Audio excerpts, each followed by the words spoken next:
Hi, my name is Nazia Khan. Welcome to the Transformation Lab DXB podcast, powered by GymNation.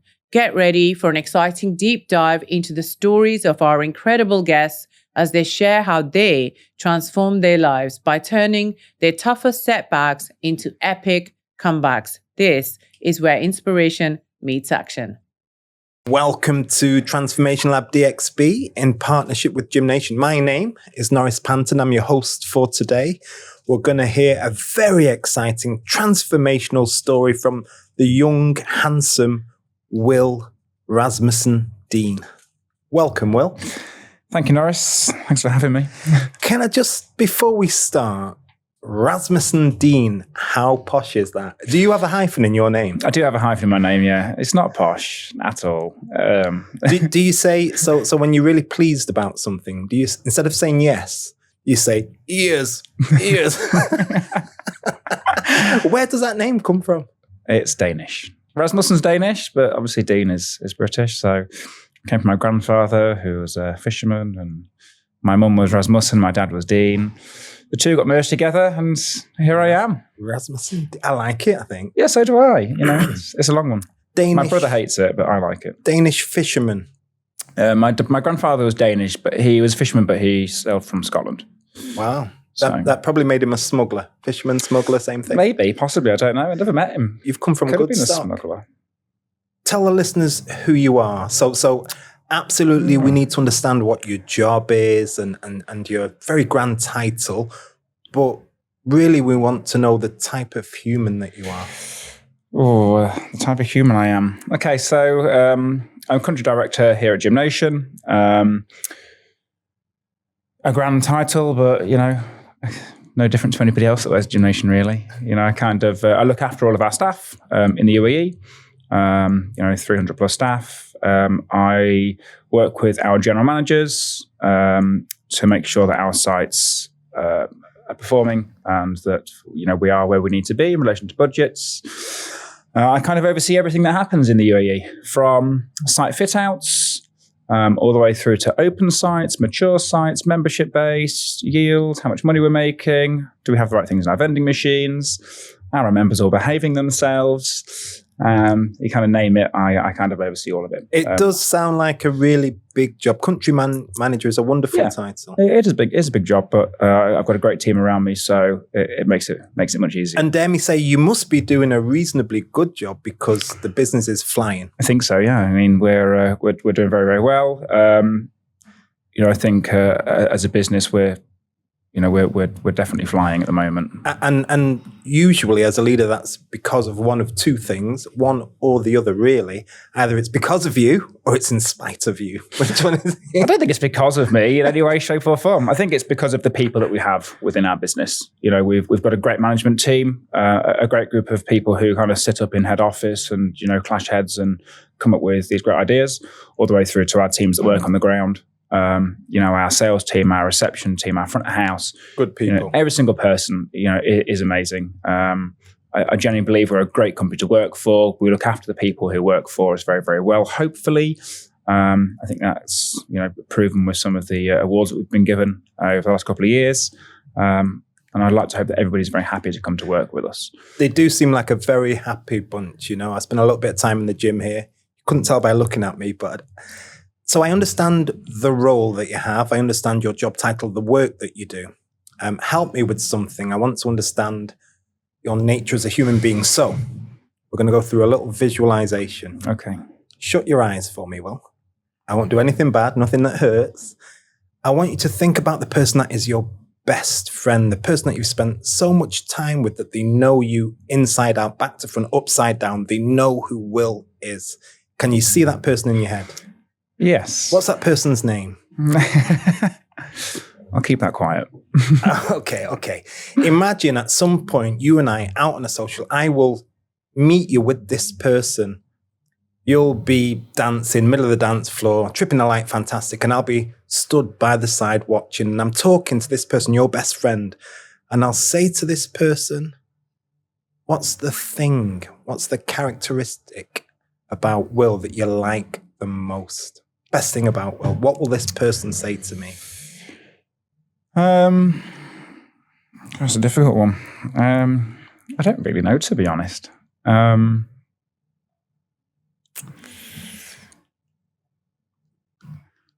know. I don't know. It's difficult. I know you don't know, but don't blow my own trumpet. What do you imagine this best friend is going to tell me about you? Favourite qualities about Will Dean? That I'm miserable. I'm miserable and I complain and I'm unhappy. But at the same time, I can be the happiest person going. Okay. And, I like to hope that I'm generous and I'm kind and I care for the people around me hugely. I hear the truth in that. Generous and kind. We've talked about that, you and I. You've met the person, by the way, so Absolutely, I have. Imagine late on into the night, we're all a little bit drunk and I'm still hanging out. I see it as an opportunity to talk to this person and really get to know Will Dean through this friend of yours. So I ask my final question just before we split. What is it about Will that really bugs you sometimes, that really gets you go, really gets on your nerves? Tell me what it is. The fact that I'm so laid back. The fact that I don't allow a huge amount of things to kind of rattle me and shake me, and I tend to be fairly calm-headed in relation to most situations. That's interesting. And is that cool as a cucumber, laid-back character? Is that something you've worked on? Is that something that is a trait from one of your parents? Where does that come from? I think it's kind of, I think it's developed over the years. I don't think it's a trait that I got from my parents because I don't necessarily think that I was cool as a cucumber before. I don't think that I'm cool as a cucumber all the time, but if there's a problem that needs to be dealt with, then I tend to be fairly level-headed. Yeah. And I don't really let it faze me a huge amount. I think that's something that I've come to have developed. There is a cliche about managers, about managing people, that you must first manage yourself before you can manage anybody else. So that's probably a really important trait if you're going to be successful managing hundreds of people. I'm a firm believer of, we don't have problems, we just have solutions. You can come through the problem. I'll do my best to find a solution for it. The world doesn't fall apart. I love that. A very positive outlook. And that's important. If you keep looking at things that have happened, suddenly the things that are ahead of you, the good things, you'll bump into them. You won't know how to take them on because you're always looking behind you at something that's gone wrong. Yeah. You can be positive. The world looks different. The whole world is a little bit sunnier because of that. Tell me what it was that you did wrong that you had to come to Dubai. What brings you here? I actually didn't do anything wrong. Dubai for me kind of, I think it needed to happen, to be honest. My partner secured a job here. And for me, I think it was the right time to come, although it was 3 months later. It was the right time to come. I spent a long time working in an industry that I was happy in, but it was changing an awful lot. And it didn't give me the enjoyment that I initially first got from it. So it was definitely time for a change. So two drivers there, really. One is personal. And typically, I think that's how a lot of us migrate. Our partner takes a new opportunity and we end up, it's an awful thing to say, but we end up following them. And almost being shoehorned into the position. Yeah. Either works or doesn't. It's got two ways, isn't it? Yeah, you make a decision that you're gonna go with that person. It's nothing to do with priorities. It's just that's how adventures start, isn't it? I'm quite happy following my girlfriend all around the world. She works in 35 airports, duty-free kind of thing, from Athens to Singapore. I just follow her around like a happy puppy. I've never been as happy as I am now. And then the other thing is the work that you're doing suggests that work is important to you, suggests that career is important to you. It was somehow reaching some sort of plateau. Yeah, work's really important to me. I get very bored very quickly if I'm not engaged in doing something. When I first came to Dubai and I didn't work, for the whole of, realistically, actually 2 weeks, I found myself, one morning I woke up And at the time, I lived in Barsha Heights, Tecom, and I stuck my flip-flops on and I walked to Dubai Mall from Barsha Heights because I was bored and I had nothing else to do, and I'm not the person that can sit around and just do nothing all day. And that was probably the deciding factor for me that actually, no, I need to go and do something. Whilst I came across with the mindset of kind of probably want to spend 6 months enjoying my life, and I've got some savings set up. Let's see what it's all about. Very, very quickly learned that actually that just wasn't for me at all, and you need to be busy. Yeah. Idle minds, idle hands are terrible things. Getting into all sorts of trouble. So here we are now. How did you suddenly find a job in 2 weeks? Well, it's funny. I was actually on JBR Beach. I was scrolling through Brits in Dubai, the Facebook group, and Lauren had posted on Brits in Dubai that he was looking for some salespeople. So I dropped him a message. I had a call with him. I think I grilled Lauren and Lauren grilled me. And, between us, we agreed that I would come to GymNation, spend some time here, do some work as a salesperson.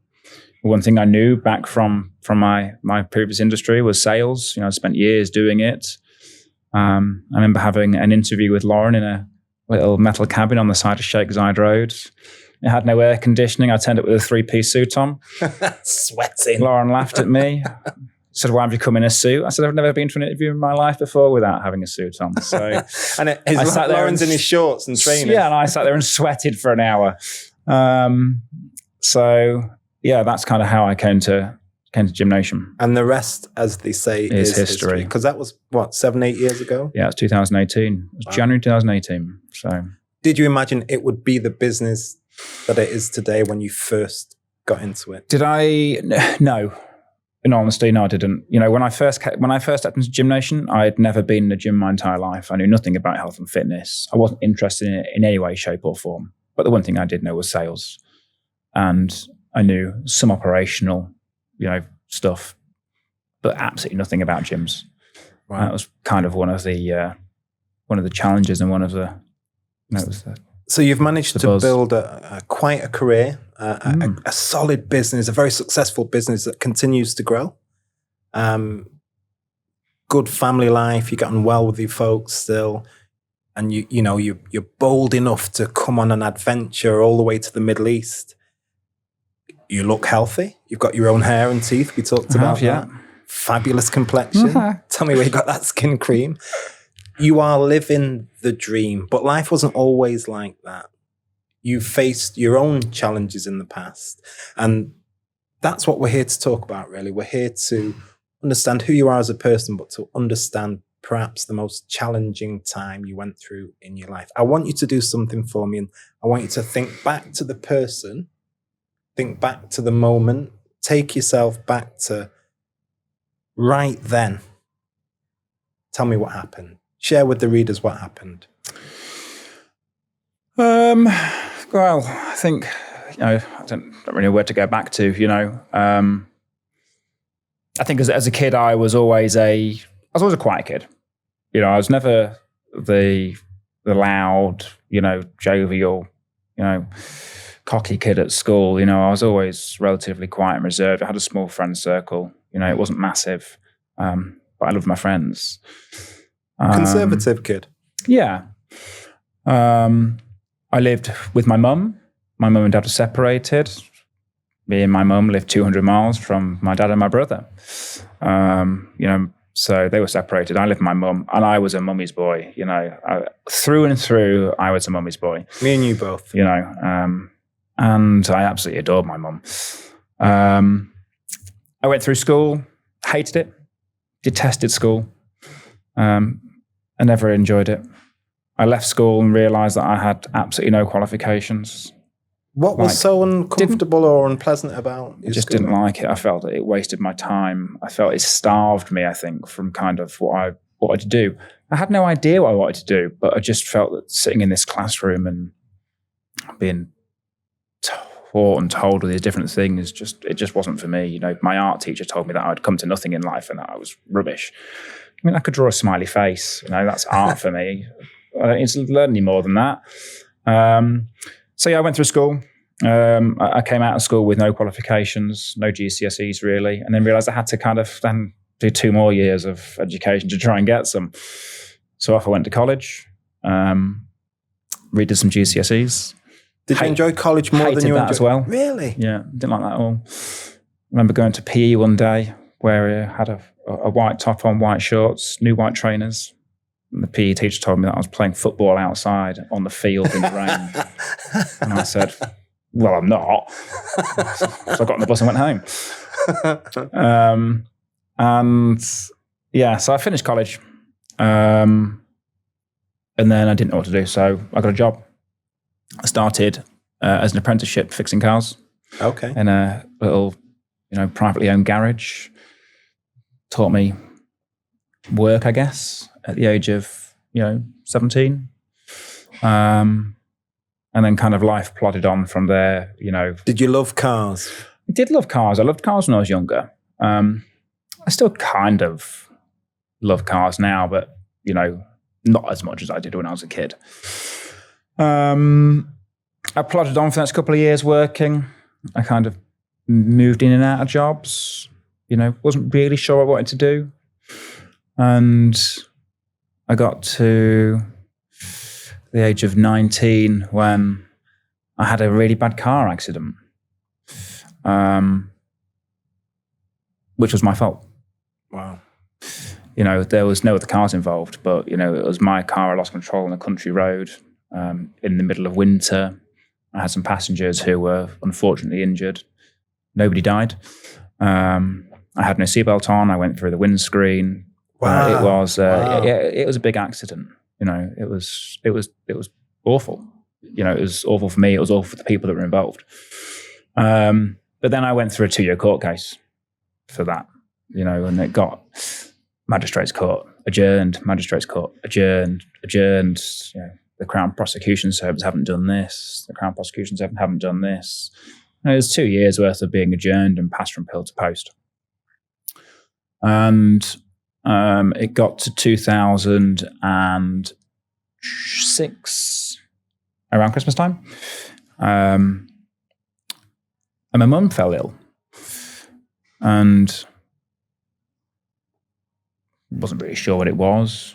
She went to the doctors. The doctors thought it was one thing and sent her home. So off she came back. We spent Christmas at home. Wasn't like any other Christmas though. Got to January. My mum got worse.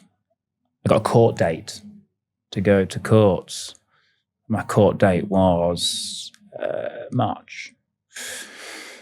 And it had been adjourned to Crown Court. So it had been sent from magistrate to Crown. Getting serious at that point. Yeah, getting As court serious. cases go. Absolutely. I was pretty guilty. It was a dangerous driving conviction. There was no point arguing it.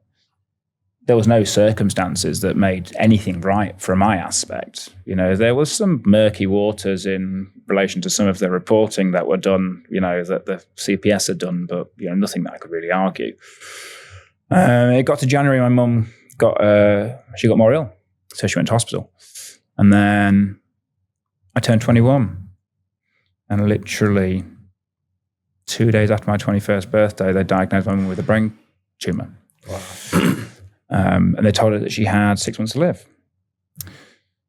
For me, that was really difficult. My mum was everything to me. What I said, I was a mummy's boy. She's all I had. I worshipped the ground that she walked on.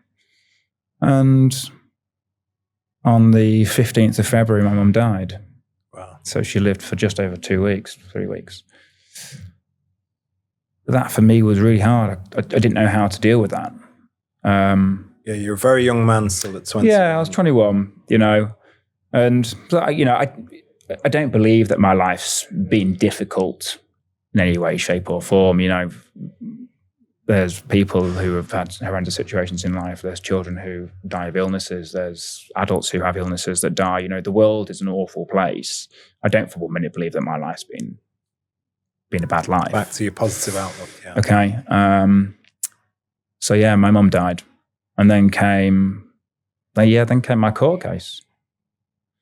And my court case was always, as my solicitor told me and my barrister told me, some community service, probably a 2-year driving ban and a fine, So off I went to court.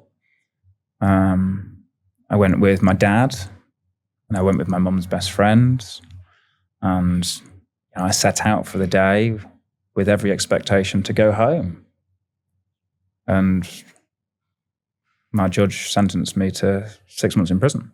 Wow. For dangerous driving. Even given the extenuating circumstances that my mum had passed away literally 3 weeks prior. Yeah. I'd never previously been in trouble in any way, shape or form. I'd never had any trouble with the police. I'd never done anything wrong. I'd never even thrown a punch at anybody. I was this kid who went from being the quietest kid in the world who wouldn't say boo to a goose to suddenly, in the space of realistically 3 months, my entire world getting changed and turned upside down. We are inviting local companies to promote their brand in GymNation. If your target audience is the health-conscious, fitness-savvy consumer, and activation at GymNation could elevate your visibility and expand your reach in multiple locations in multiple territories, members like nothing better than a giveaway or a good sample sale. If you want to get involved, please get in touch with us today. So I lost my mum a dozen years ago. I'm a good bit older than you.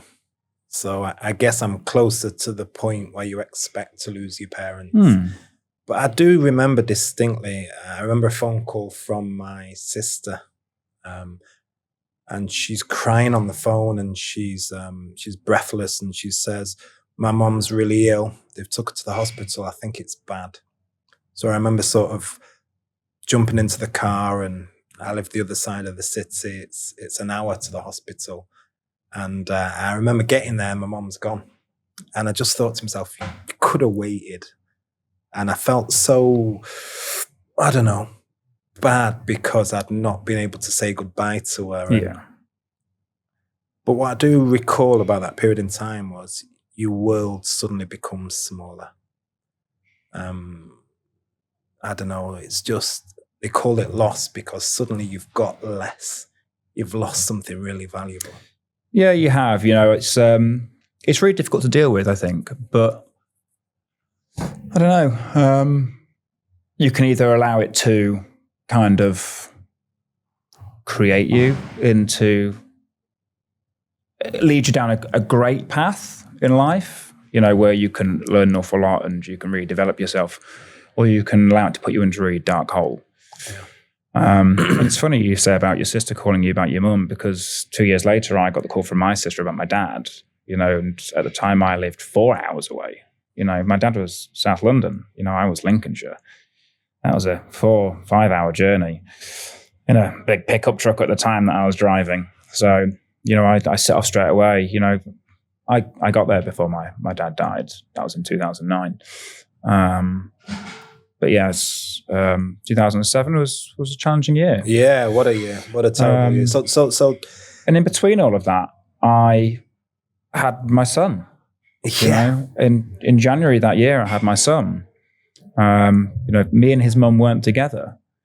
It was difficult. I found that really, really hard to try and deal with my mum whilst dealing with my son, whilst then getting also sent to prison. Wow. And my brother and my dad were always there, but they didn't live on my doorstep, and they were the other side of the country. And yeah, it was challenging. You're missing your mum terribly. I remember that feeling. You're missing your newborn son, and you're in jail 20 hours a day. Tell me what was we cope because of some internal fortitude or strength that we have. We cope because we're able to put things into boxes and keep the lid down tight on that box so it doesn't invade the rest of our mind, our consciousness. But for all of that strategy, for all of those techniques that we've learned to cope, we still have really low points. What was your lowest point during that year where you lost your mum, your son was born, and you're in prison? So I think my lowest point was probably when I very first went into prison. You know, I think I'd been through this. I was stripped of what I knew in life in relation to my mum, my best friend. And then you go into prison and you go through the initiation of kind of going in, and they take your clothes off you, you know, and they take all your belongings off you. And, you know, you go from one person to the next person to the next person, you know, to get kind of checked in and enrolled within the system. And each one kind of takes a little bit more away from your freedom and what you actually have, you know, and ultimately at the end you realize actually you don't have any freedom at all. And, you know, you can't just pick the telephone up to somebody and speak to them. You know, you can only do that at a certain time of the day. And if you join the back of the queue, and, you know, you can't just go and have a shower when you want to have a shower, even if you know, want to have a shower. You know, I was too scared to go and have a shower. Yeah. You know, I've never been in that situation before. Yeah. Fear and anxiety. Yeah. Utter fear. No one's there to stick up for me. I only ever spent short times locked up, and I always got a good hiding beforehand, so I sort of just had to deal with that. That was all I thought about at the time. Luckily, I didn't get a hiding. I mean, yeah, look, it's a scary place, I think, initially when you first go in. But and so how do you build a survival? For me, is about we touched on it, managing yourself, managing your behavior. How do you build a pattern? How do you build a series of things to do through the day to keep it all together? I think you kind of put yourself into a routine. I think if you don't have a routine, you don't have a focus, then time just continues to go all, and it's, you know, it's a long day. So it's having that little routine of different things, whether it be reading a book, whether it be doing some exercises, whether it be, you know, writing somebody a letter, you know, many different things that you can do to fill your time. If you're trying to be a little bit more creative, considering the limited resources that you have. Luckily, I got moved to a different prison, and didn't spend my entire time in one. So I went to another one. There was a library, I could get books. There was a farm, I could work on the farm. You know, so you can, you know, request to go and work and things like that. These are all things that help to break up your day. Who did you write to? Who wrote to you? What contact did you have with your friends that were in the car with you? I wrote to my dad. I wrote to my brother. I wrote to my mum's best friend, who is, you know, the closest thing I now have to a mum. What relationship do I have with the people in my car? I don't have any relationship with them at all. I think one of the biggest lessons for me in what I've kind of learnt during that really difficult period, and this isn't from 2007 losing my mum, this is from 2005 when I had my car accident, is that actually my friends weren't really my friends. Oh, okay. And whilst I didn't have a massive friend circle, you know, I could have counted my friends on, you know, 4 hands, okay? But none of them stayed around. Wow. You know, so it made me realize suddenly that actually your friends aren't your friends. Yeah. And then what I then had is when I came out of prison, and after my mum had died, a way of me then kind of counterbalancing my upset was to try and make my life really, really happy. You know, which then resulted in me going out and drinking or doing things with friends. And then suddenly you realize that those people also aren't your friends either, because they're only speaking to you for, you know, because you're paying for things or you're taking them out and you're having a great time, you know. And that all dries up in the end, doesn't it? I try and share with my children. They're grown now, but I guess when they were younger, how do you know? How do you really know when somebody's your friend? You don't. Well, unfortunately, you have to be right up against it. You have to be going through a really bad time or a fight or some sort of conflict. And then if your friends come and stand next to you, then you know they're really your friends. Yeah, you've got no idea, I don't think, who your friends are when you're younger. You know, it's great. You know, my son's now 18, you know, and my son's got lots of friends. Are they friends? Who knows? You know, we lose people in life and we meet people in life, you know. But yeah, having a sudden event that takes place where you suddenly realize that actually I don't really have any friends, you know, is difficult. You know, I can now say that in all honesty, true friends, I can count my true friends on less than one hand. Yeah. You know? So what about your time inside? Who did you meet that helped you? Who did you meet that made the journey a little bit So I actually met a couple of people, and it's strange because people laugh actually. Some of the people that I met inside or who I still speak to are probably some of the most honest and genuine people that I've ever met in my life. It's a funny place because you don't really have anything to hide. You know, everyone's in the same shit position. You know, you've got the same as the guy that stood next to you, which is nothing. Yeah. You know, no liberty. Yeah, No, you've got no a bed control. to sleep in, you know, and you've got some clothes to wear. That's pretty much it. Yeah, no real identity. No, not really. You're a number, that's all. You know, and everywhere you go, you use that number to say who you are, you know. So I did meet a couple of people in there, you know, who I still speak to, you know, are friends, you know, who were in for various things, but you know, one of them wasn't anything serious at all. One of them was super serious. You know, but I'm a firm believer that we are not what we do. And that's quite a broad thing. So people, who are you? And they'll tell you their job, but that isn't who they are. They're not what they do.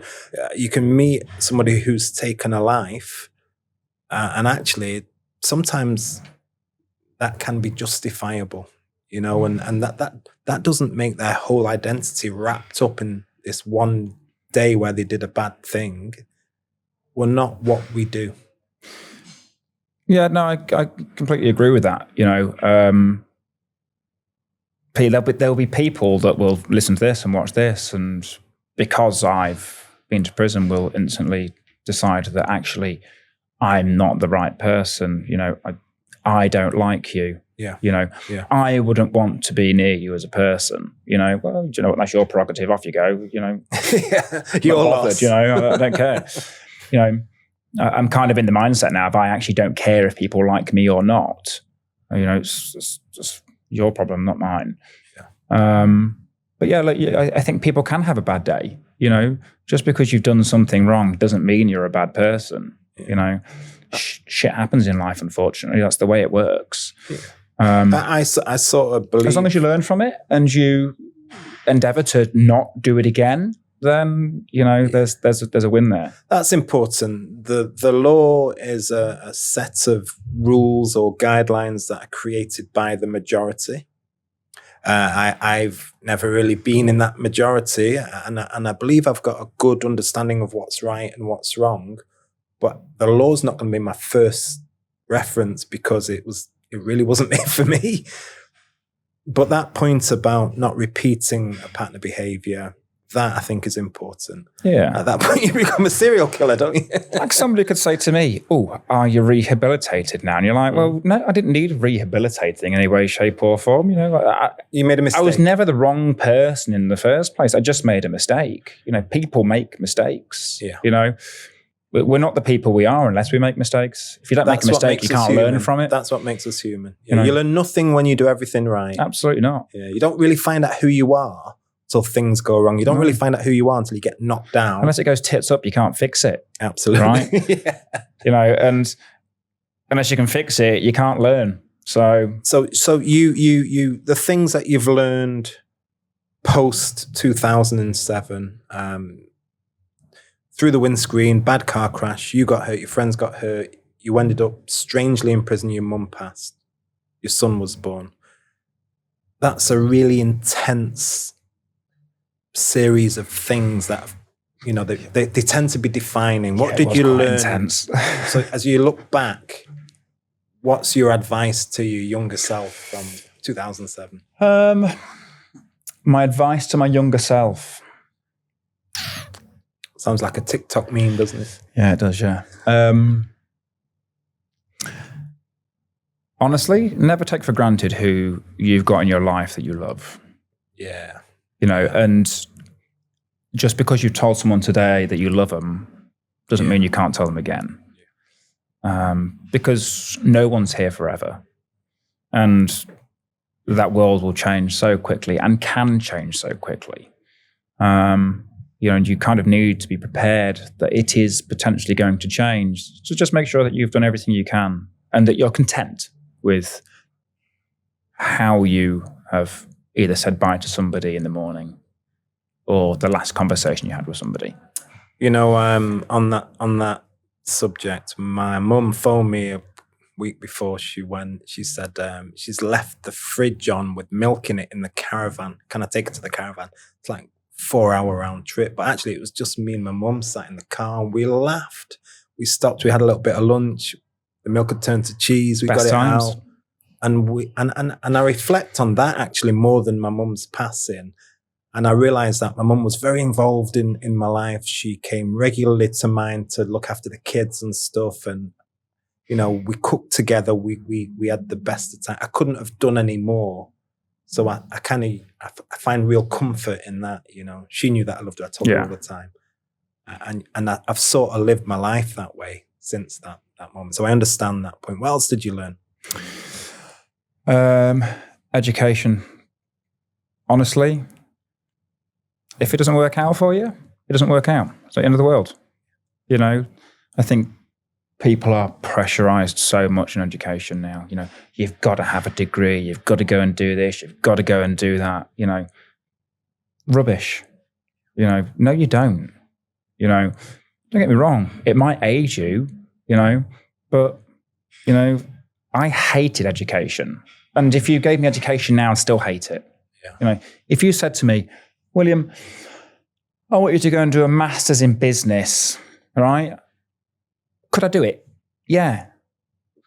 But I wouldn't want to do it. Yeah. Okay? I have no interest in it. Okay? Education, whilst it's important to learn certain things, I seriously don't get stuck up on it, you know, because it isn't the be and end all of everything. I agree with you absolutely. I was desperate to leave school, didn't enjoy it. I was really quite bright, but I just didn't have a good time, you know. And then I left school and I worked immediately because I needed money. Big family, poor as church mice. I needed to earn money. And then weirdly, when I'd made a bit of dough, I went and studied law. And I realized I could really do it. I didn't just pass. I won highest grade ever. You know, I'd got to a point where I wanted to do it for me. If I wanted to learn now, I would do it just to prove to myself that I could do it. That's the only reason that I would do it. And who knows, in the future I might. For everyone else, it's a stepping stone. It's just a stepping stone. For me, it would literally be just to prove that I can do it. You know, some self-certification, I guess, and some self-gratification. And what else would I tell people? I tell people that just because you don't know anything about it, it doesn't matter. Okay, don't let it stop you just because you don't know about it. Yeah. You know, 2018, I knew nothing about health and fitness. And when I say nothing, I mean literally, absolutely nothing. Okay, and I had no interest in it. Okay, I couldn't think of anything worse than going into a gym and picking up a weight. Okay, now that's developed and changed over time. Okay, but it didn't stop me from A, starting in the industry, and B, making a success of it. You know, it's all about it. It's all about an attitude, isn't it? It's about an eagerness, a hunger to learn. And if you can believe in yourself, you can absolutely do anything you choose to do. Yeah. That's a lovely note to finish on, isn't it? William Rasmussen Dean, Big Willy to his friends, you were fantastic. You have an openness and an honesty that is refreshing. It's very rare. Will you come back on and co-host a couple of episodes with me? Absolutely, why not? You've been listening. I'll happily co-host with you. You've been listening to Big Willy on Transformation Lab DXB, sponsored by GymNation. We'll talk again soon. Thanks, Norris. Thanks for tuning in to the Transformation Lab DXB podcast, powered by GymNation. Remember, every setback is a setup for a comeback. Your transformation starts today. See you next time. I'm your host, Nazia Khan.